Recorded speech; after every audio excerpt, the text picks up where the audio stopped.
Hello friends, welcome back epic roll Tamil. இந்த வீடியோஸோட previous chapter எதுவும் பார்க்கலைன்னா கீழே டிஸ்கிரிப்ஷனில் லிங்க் இருக்குது, மறக்காமல் போய் செக் பண்ணுங்கள். அப்போ தான் இந்த ஸ்டோரியோட லைன் உங்களுக்கு புரியும். உங்ககிட்ட பேசி டைம் வேஸ்ட் பண்ணாமல் வாங்க நம்ம கதைக்குள்ளே போயிடலாம்.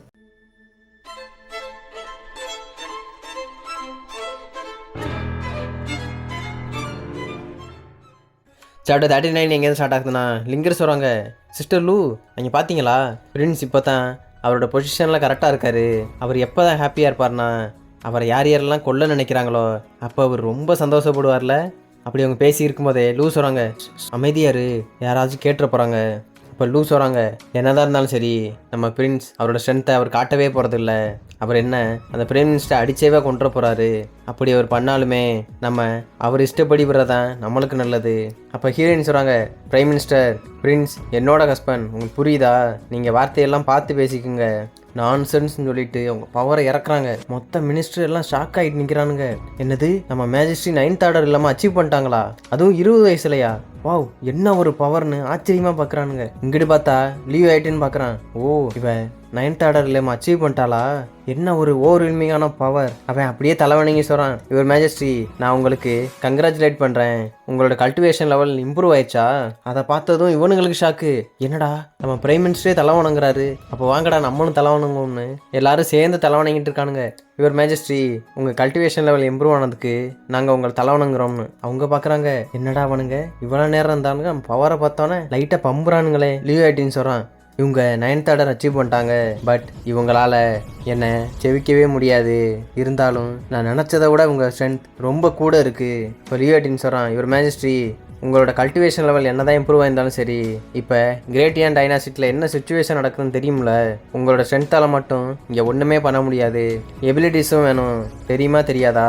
அது மட்டும் இல்லை, இந்த பிரின்ஸ் உங்களோட ஹஸ்பண்ட் தான், பட் அவனுக்கு என்ன டேலண்ட் இருக்குது இந்த வேர்ல்டை ரூல் பண்ணுறதுக்கு? அவன் இந்த டைனாசிட்டியில் என்னென்ன பண்ணிக்கிட்டு தர்றான் தெரியுமா? பீப்புள்ஸ்ட்டு எல்லாம் ப்ராஃபிட்காக என்னென்னமோ பண்ணிக்கிட்டு தர்றான். அது மட்டும் இல்லை மேஜஸ்ட்ரி, உங்களோட பேர் எவ்வளோ ஹானரபுள்னு தெரியும்ல. அவன் உங்கள் நேமை தப்பாக யூஸ் பண்ணிக்கிருக்கான். அது மட்டும் இல்லை, இப்போ கூட பாருங்கள் அவன் பாடியில் காப்பர் ஸ்மெல் தான் வந்துக்கிட்டு இருக்கு. அவனுக்கு உங்கள் ஹஸ்பண்டாக என்ன தகுதி இருக்குது? அவன் எந்த ஒரு பொறுப்புமே இல்லாமல் சுற்றிக்கிட்டு இருக்கான் மேஜஸ்ட்ரி. அவனை ஒழிச்சு கட்டியாகணும். அது மட்டும் இல்லை, அவன் எப்பயுமே அந்த ஜென்ரல் சாங்கோட பொண்ணுகிட்டையும் லியோ கூட தான் சுற்றிக்கிட்டே தர்றான். அவனுக்கு மென் அண்ட் உமனுக்கான டிஃப்ரென்ஸ் கூட தெரியாதா? அது மட்டும் இல்லாமல் சுப்பீரியாரிட்டினா எப்படி இருக்கான்னு கூட தெரியாதா? எப்பயுமே 4 புல்லாம் அவனுங்களோட தான் சுற்றிக்கிட்டு தர்றான். அது மட்டும் இல்லை, அந்த லிங்கரோட அப்பா அந்த ஜாங் எம்மிங்கும் அவன் ஒரு மினிஸ்டர் தானே. அவன் என்னன்னா வீட்டு வேலைக்கார மாதிரி அவனுக்கு சமைச்சு கொடுத்துக்கிட்டு தர்றான். இதெல்லாம் பார்த்து மக்கள் எல்லாம் சிரிச்சுக்கிட்டு இருக்காங்க. அது மட்டும் இல்லை, இது இந்த கோர்ட்டை அவமதிக்கிற மாதிரி தெரியலையா மேஜஸ்ட்ரி? என்னதான் பிரின்ஸுக்கு எவ்வளோ சப்போர்ட் இருந்தாலும் சரி, அவனால் இந்த கோர்ட்டில் ரொம்ப நாள் இருக்கவே முடியாது. இது மாதிரி அவன் மறுபடியும் பண்ண மாட்டான்னு என்ன நிச்சயம்? அதை கேட்டதும் இங்கே ஜென்ரல் ஜாங்க்கு அவ்வளோதான் கோவம். டேய் ஓல்ட் மேன், என்னடா பண்ணிக்கிட்டு இருக்க? என் மகளை பற்றி தப்பா சொல்றியா? அவ பிரின்ஸ் கூட சும்மா பாதுகாப்பு தாண்டா போயிட்டு இருக்கான்னு விட்டா அடிக்கிற ஸ்டேஜில் இருக்காங்க. அப்போ லிங்கரோட அப்பா வந்துட்டாரு, யங்மிங். யுவர் மேஜஸ்ட்ரி இந்த பிரைம் மினிஸ்டர் அவன் வேர்டெல்லாம் தப்பாக யூஸ் பண்ணுறான். இந்த பிரின்ஸ் நம்ம நாட்டுக்காக எவ்வளோ செஞ்சிருக்காரு தெரியுமா? பில்டிங் கட்டுறதுலேருந்து சரி, ரோடு சரி பார்க்கறதுலும் சரி, மக்களுக்கு நல்லது தான் பண்ணிக்கிட்டு இருக்காரு. அது மட்டும் இல்லை, அவர் மக்களுக்கு ப்ராஃபிட் வர்றதுக்காக தான் ஒன்றையும் பண்ணிக்கிட்டு இருக்காரு. அவர் லிக்யூரில் கூட உங்களோட பேரை வச்சு தான் அந்த வேர்ல்டு முழுக்க ஸ்ப்ரெட் பண்ணிக்கிருக்காரு. இவனுங்களுக்கெல்லாம் ஷாக்கு, என்ன அப்படி ஒன்று இருக்கா? ஆமாம், பட் இந்த பிரைம் மினிஸ்டருக்கும் மற்ற ஆளுகளுக்கும் நம்ம பிரின்ஸோட பிளானை பற்றி ஒன்றுமே தெரியல. அவர் சவுத்தர்ன் சைடில் எவ்வளோ பண்ணியிருக்காரு தெரியுமா மக்கள் நலனுக்காக? அதில் பாதி கூட அவனுங்களுக்கு ஒன்றுமே தெரியல. அப்போ லியாட்டின்னு பார்க்குறான், என்னடா அவனோட ஸ்ட்ராட்டஜி இங்கே பிளான் பண்ணிக்கிட்டு இருக்கான். நான் அவனை டார்கெட் பண்ணக்கூடாதுன்னு சொல்லிட்டு தான் இப்படி பண்ணிக்கிட்டு இருக்கானா? அவன் என்னதான் பண்ணாலும் சரி, அவனை இன்னைக்கு விட்டுருவே கூடாது. நம்ம பிரின்ஸை ஒழிச்சு கட்டியாகன்னு அவன் பிளான் போட்டுக்கிருக்கான். அது மட்டும் இல்லை, அந்த கமாண்டர் லூவும் அவரை பொறுப்புல இருக்காம அவ சும்மா இவங்க கூட சுத்திக்கிட்டுறான்னு அவன் சொல்கிறான். அப்போ லிங்கர் அப்பா சொல்கிறாரு, ஏய் பிரைம் மினிஸ்டர், உங்களுக்கு பிரின்ஸோட நாலேஜ் டேலண்ட் பற்றி உங்களுக்கு தெரியுமா? அவர் எப்படி இந்த இம்பீரியல் கோர்ட்டை அவமதிக்கதான் நீங்கள் சொல்றீங்க? அப்போ ஹீரோ தம்ஸ் அப் காட்டியிருக்கான். ஏய் நைஸ்பா, நல்லா பேசிக்கிட்டு இருக்க. அப்போ லீவ் ஆகிட்டுன்னு கேட்குறாரு. அது ஓகே, நீங்கள் அதுக்கான எவிடன்ஸை காட்டுங்க. அப்போ அவர் கேட்குறாரு, பிரைம் மினிஸ்டர் நீங்கள் என்ன மீன் பண்ணுறீங்க? சரி அது ஓகே, பிரின்ஸ் எல்லாம் நல்லது பண்ணுறோம்னு சொல்கிறீங்கல்ல, அவருக்கு எபிலிட்டி இருக்குன்னு சொல்கிறீங்கல்ல, எனக்கு அதுக்கான எவிடன்ஸை காட்டுங்க.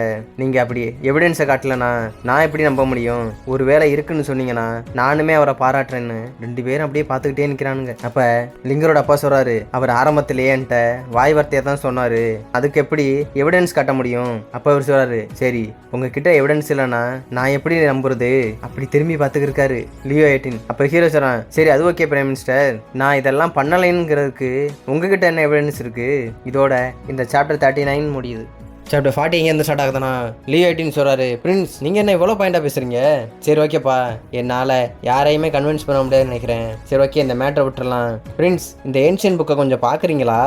அதை பார்த்ததும் ஹீரோனுக்கு சரியான ஷாக்கு. பிரைம் மினிஸ்டர் நீங்கள் என்ன பண்ணிக்கிட்டு இருக்கீங்க? ஹீரோ பார்க்குறான், என்ன லியோ 18 என்ன பண்ணிக்கிட்டு இருக்கான்? இந்த புக்கில் என்ன அவ்வளோ விஷயம் இருக்கா? இதை பார்த்தா நான் என்ன செத்துருவா போகிறேன்? அப்படி ஒன்றும் இருக்காதுல்ல. ஹீரோ சொல்கிறான், சரி ஓகே எனக்கு ஒன்றும் பிரச்சனை இல்லை, அதை கொடு. அப்போ ஹீரோயின் சொல்கிறாங்க, டேய் நீ என்னடா சொல்லிக்கிட்டு இருக்க? இந்த புக்கை படிக்கவே கூடாதுடா. ஹீரோ சொல்கிறான், அவர் தான் என்னை மென்ஷன் பண்ணுறாருல நான் பார்க்கணுன்னு. பிரைம் மினிஸ்டர் ஆசைப்பட்டா நான் பார்த்து தானே ஆகணும். அது மட்டும் இல்லாமல் அவர் இந்த கிரேட்டியான் டைனசிட்டிக்கு கெடுதலை நினைக்க போகிறாரு, கரெக்ட் தானே? அப்போ லியோ 18 சொல்கிறாரு, ஆமாம் நான் தான் லியோ 18, நான் இந்த கிரேட்டியான் டைனசிட்டிக்கு ரொம்ப லாயலாக இருக்கேன். அது மட்டும் இல்லை மேஜஸ்டிக்கு ஒரு அப்பா, அது மட்டும் இல்லாமல் ஒரு டீச்சர் மாதிரி நான் எல்லாத்துலேயுமே ஒரு கேர்ஃபுல்லாக தானே இருக்கேன்.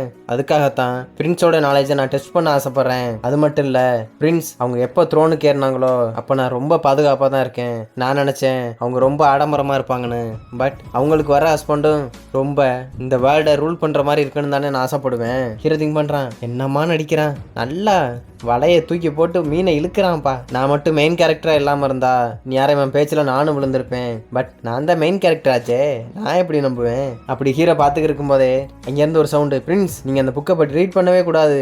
பார்த்தா லிங்கரோட அப்பா தான். இந்த புக் ஒரு மர்மமான புக், இது வேற லாங்குவேஜில் வேற எழுதப்பட்டிருக்கு. இதை மட்டும் நீங்கள் அண்டர்ஸ்டாண்ட் பண்ணிக்கலன்னா சடனாகவே டெத் ஆயிடுவீங்க. இந்த புக்கை படித்த 17 பீப்புள்ஸுமே உடனே டெத் ஆகிட்டாங்க. இது அப்படிப்பட்ட ஏன்ஷியன் புக் தெரியுமா?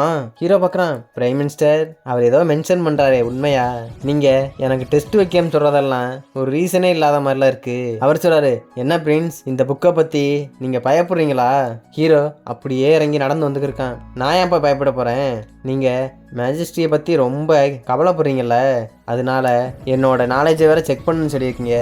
சரி ஓகே, எனக்கு நல்லா புரியுது பிரைம் மினிஸ்டர் இதனால் என்ன எதுவும் ப்ரைஸை இழக்கவா போகிறாரு? இது ஒன்றும் அன்ரீசபிளாக இல்லைப்பா, குடு நான் படிக்கிறேன். அப்படி பேசிக்கிட்டு இருக்கும்போதே பக்கத்தில் லியோ 18ஓட சன் சொல்கிறான், டேய் என்னடா நான்சென்ஸ் மாதிரி பேசிக்கிட்டு இருக்க? ஹீரோ ஒரே அற கன்னத்தில், என்னடா வளர்ந்துருக்க? பெரியவங்க பேசும்போது குறுக்க பேசக்கூடாது உனக்கு தெரியாதா? அப்போ லியோ 18 பார்த்து ஹீரோ சொல்கிறான், ஏய் பிரைம் மினிஸ்டர் நீ உன் மகனுக்கு எதுவுமே டீச் பண்ணலையா நீ? அவன் அப்படியே பார்க்குறான், என்னப்பா என்னையே பார்க்குறேன்னு அவன் பார்க்குறான். மேஜிஸ்ட்ரி என்னை மன்னிச்சிருங்க, நான் இப்படி டிஸ்ரெஸ்பெக்டாக உங்களுக்கு முன்னாடி நடந்துக்கிட்டேன். அதுக்கு ஹீரோயின் சொல்கிறாங்க, டேய் உன்னோட ஒரு வருஷ சம்பளத்தில் பாதி சம்பளத்தை நாங்கள் எடுத்துருவோம்டா, இதுதான் உன்னோட பனிஷ்மெண்ட். அதுக்காக தேங்க்யூ மேஜிஸ்ட்ரி என்னை மன்னிச்சிருங்க, இனிமேல் இப்படி நடக்காதுன்னு நடிப்பை போட்டுக்கிருக்கான். ஹீரோ பார்க்குறான், என்னம்மா நடிப்பை போகிறாங்கய்யா, அப்பன்னு மகனு அவனுங்களை ஹேண்டில் பண்ணுறது ரொம்ப கஷ்டம்தான் போலையே. அப்படிப்பட்ட மேஜிஸ்ட்ரியை ஈஸியாக காம் டவுன் பண்ணிட்டானேவன். அப்போ லியோ 18 சொல்கிறான், டேய் அந்த மேஜிஸ்ட்ரி த்ரோனுக்கு ஏறும்போது நான் தான் சூப்பர்வைசராக இருந்தேன் இந்த கண்ட்ரிக்கு தெரியுமா, அவ்வளோ வருஷமா? ஹீரோ சொல்கிறான், சரி அதெல்லாம் ஓகே, அப்போ இருந்தப்ப மேஜஸ்ட்ரியோட பவரை நீங்கள் பறிக்க நினச்சிங்களாமே. அது மட்டும் இல்லை லாஸ்ட் எம்பரரோட லைப்ரரியோட சாவி உங்ககிட்ட தாமே இருக்கு, அதை நம்ம மேஜஸ்ட்ரிக்கிட்ட நீங்கள் கொடுக்கலையாமே. அதுக்கு அவர் சொல்றாரு, ஆமாம் அது உண்மைதான், ஏன்னா சரி ஓகேப்பா நான் உன்ட்ட தரேனே வச்சுக்கவேன், நான் ஒரிஜினல் உன்ட்ட கொடுத்துறேன், அடிஷ்னலாக அதோட ஒரு 3 மில்லியன் ஸ்பிரிட் ஸ்டோனையும் தரேன். என்ன சொல்றீங்க? அதான் உங்களோட மேரேஜோட கிஃப்ட். என்னப்பா சொல்றீங்க? என்ன பிரின்ஸ் இது உங்களுக்கு ஒரு லாட்ரி அடித்த மாதிரி இருக்கா? அது ஹீரோ சொல்கிறான் சிரிச்சுக்கிட்டே, இல்லைப்பா எனக்கு 3 மில்லியன் ஸ்பிரிட் ஸ்டோன்னா பத்தாது, எனக்கு 5 மில்லியன் ஸ்பிரிட் ஸ்டோன் வேணும். நம்பரில் மட்டும்தான்ப்பா எனக்கு பிரச்சனை. அப்படி ஒத்துக்கிட்டீங்கன்னா நான் அக்ரி பண்ணிக்கிறேன். அதுக்கு அவர்னு சிரிச்சுக்கிட்டே சொல்கிறாரு, சரி ஓகே பிரின்ஸ் நான் ஒரு கஞ்சத்தனமான ஆள்னா இல்லை, நான் உங்களுக்கு 6 மில்லியன் ஸ்பிரிட் ஸ்டோனே தரேன். சரி ஓகே இந்த புக்கை வாங்கி படிக்கிறீங்களான்னு அவன் ஒரு பிளானோட தான் கொடுக்குறான். இதோட இந்த சாப்டர் 40 முடியுது. சாப்டர் 41 எந்த ஸ்டார்ட் ஆகுதுன்னா, நம்ம ஹீரோ சொல்கிறான், ஹே பிரைம் மினிஸ்டர் நீ உங்கள் வருங்கால கிங்குக்காக எனக்கு 6 மில்லியன் ஸ்பிரிட் ஸ்டோன் தரியா? சரி ஓகேப்பா. அதை பார்த்ததும் ஹீரோயின், என்னங்க வேணாம் அதை வாங்காதீங்கன்னு சொல்கிறாங்க. ஹீரோ அப்படியே வாங்கி லைட்டாக புரட்டி பார்க்குறான். பார்த்ததுமே டக்குன்னு க்ளோஸ் பண்ணிட்டான். இங்கே ஹீரோயினுக்கு ஷாக்கு, என்னாச்சு? அப்போ அந்த பிரைம் மினிஸ்டர் சொல்கிறான், ஏய் பிரின்ஸ் நான் கொடுத்த கிஃப்ட் உங்களுக்கு பிடிக்கலையா? அங்கே நிற்கிற மற்ற மினிஸ்டர்லாம் சொல்லிக்கிட்டு இருக்கானுங்க இது முடிய போகுது. பிரின்ஸ் அவர் சூசைட் பண்ண போகிறாருன்னு நினைக்கிறேன். ஏன்னா அந்த புக்கை உடனே ஓப்பன் பண்ணால் கடைசி வரை ரீட் பண்ணியே ஆகணும். அப்படி பண்ணலனா லாஸ்ட் பேஜ் வரை படிக்கலனா அவங்க கண்டிப்பாக செத்துருவாங்க. இனி பிரின்ஸ் ஆக போகிறாருன்னு சொல்லிக்கிட்டு இருக்காங்க. இங்கே பார்த்தா ஹீரோ, நான் ஏன் சாக போகிறேன்?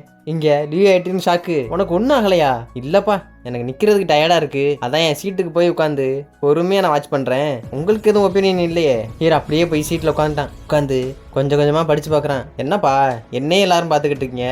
இங்கே கோர்ட்டில் மீட்டிங் இன்னும் முடியல தானே, அதான் கவனிங்க, என்னையே வாட்ச் பண்ணுறீங்க.